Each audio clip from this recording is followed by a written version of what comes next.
사람들은 목적을 잊어버릴 때가 많습니다. 지금 자신이 하고 있는 일을 무엇 때문에 하는지 망각하고 습관적으로 계속합니다. 목적을 명확하게 인지하고 있다면 가는 길에 잠시 옆길로 서는 경우가 있어도 다시 원래 제자리로 돌아와 갈 수가 있습니다. 목적이 불명할 때는 자신이 현재 어느 위치에 있는지도 모르고 어느 곳을 향해 가고 있는지도 인식하지 못한 채 의미 없이 움직입니다. 글을 쓰는 것도 이와 똑같습니다. 아무 생각 없이 쓰는 사람은 단 한 명도 없습니다. 각자 쓰고 싶은 주제를 가지고 잘 쓰려고 합니다. 잡담처럼 아무 내용이나 끼적거리는 것이 아닙니다. 글의 내용이 별것 아닐 수 있어도 목적을 가지고 써야 합니다. 내용의 중심을 잡고 흐트러지지 않는다면 아무 선이 난국점에 도달한 것처럼 분명한 글이 나옵니다.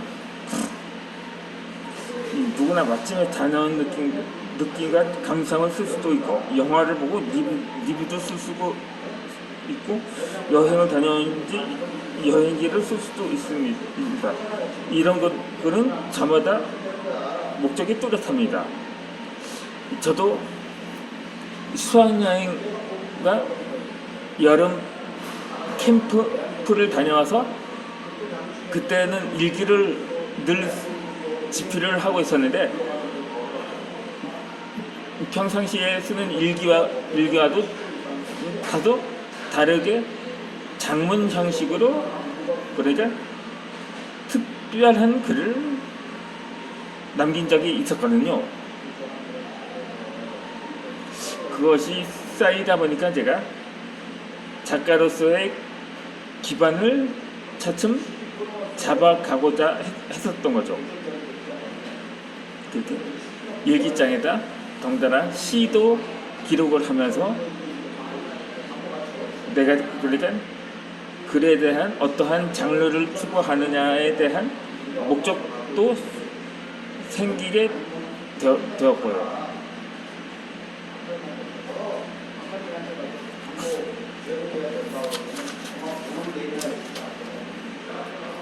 그러다 보니까 근데 저도 처음부터 글쓰기에 재능을 발견한 것도 아니거든요.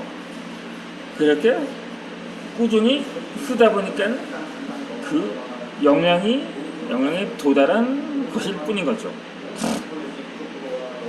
이 마찬가지로 목적이 분명하지 않으면 내용이 중구난방이고 무엇을 말하려고 하는지 알 수 없는 글이 양상이 됩니다.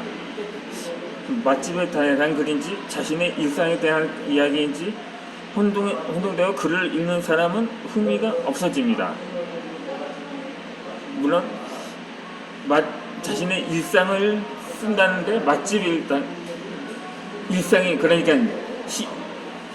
당사자가 식당을 한다든지 그렇게 해서 자연히 맛집을 홍보하는 그 과정은 될 수는 있는 거죠.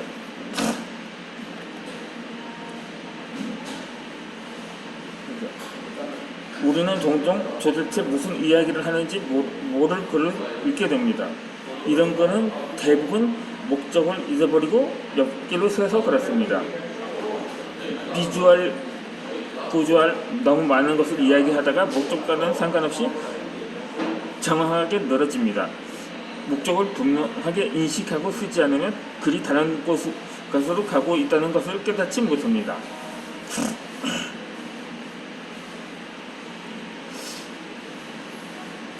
근데 저도 일기를 쓰다가 보면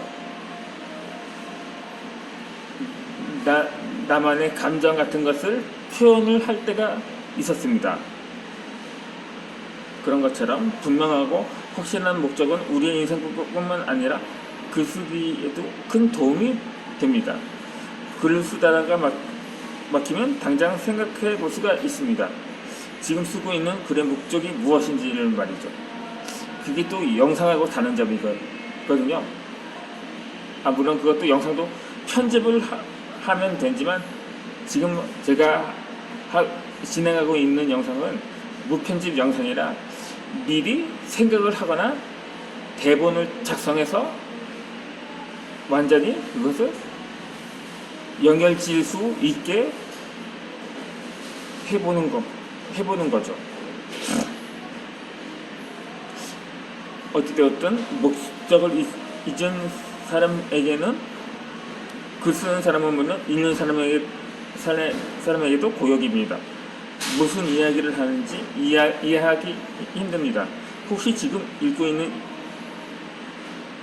제가 읽거나 하는 글이나 도서가 있다고 느껴진다면 목적을 잊은 글이 이렇구나 라고 깨닫게 됩니다.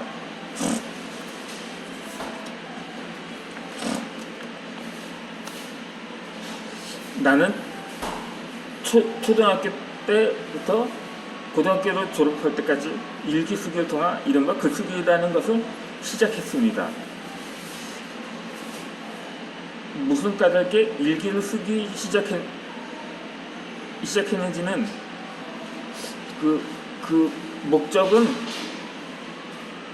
뚜렷하지 않았거든요. 제가 처음에 장래희망이 열차 승무원이었다가 중학교 때부터는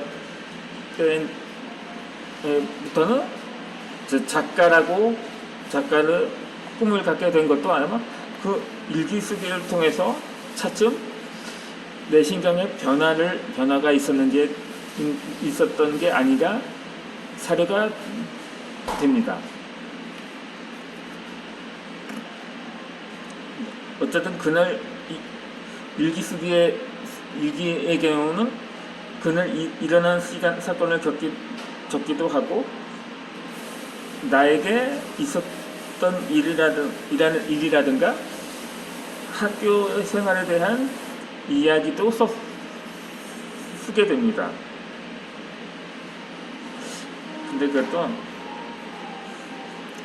근데 나에게도 단 한 명의 친구가 있었긴 합니다. 그 당시 요즘처럼 학생들이 20-30명이 아니라 한 반에 60-70명 정도가 되었기 때문에 거의 대부분의 아이들이 나를 왕따시킨 것은 아니었거든요.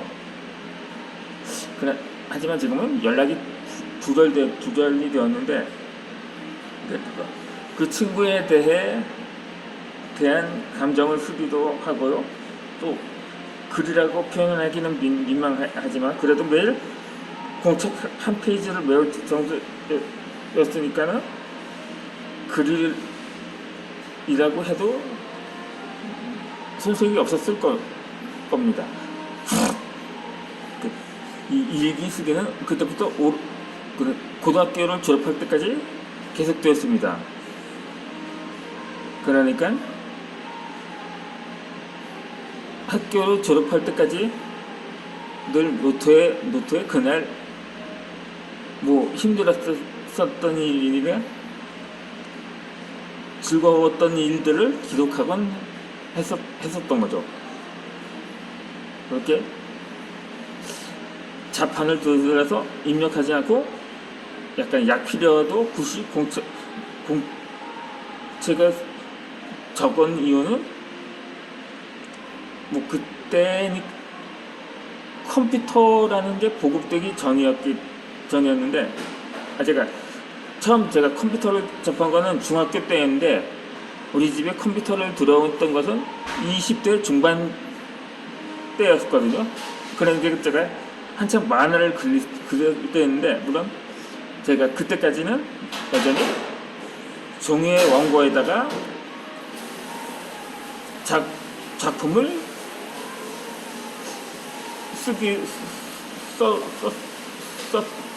썼던 거죠. 그러다가 나이 30이 돼서 인터넷을 추가 설치하면 이후부터는 인터넷상으로 원고를 보내게 되었던 것입니다. 그렇게 이제 기록의 역사는 하루의 사건을 느끼면 정리하는 일기가 아닌 서평으로 변경이 되었습니다.